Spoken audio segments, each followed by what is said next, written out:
Sangli Islampur bypass रोडवर शिवशंभू चौकानजीक सुरक्षा कठड नसल्याने एक अल्टो कार थेट 10 फूट खड्ड्यात कोसळले। रविवारी मध्यरात्रीच्या सुमारास हा अपघात घडलाय। सुदैवाने या अपघातात कोणती जीवितहानी झालेली नाही।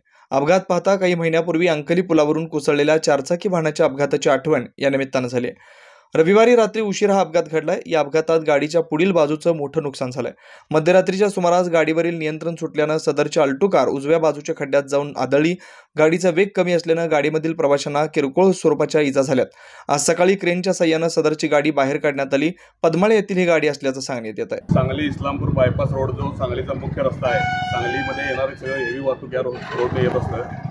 अशातच काल रात्री इथे एक अपघात झाला दिसला सकाळी जाताना।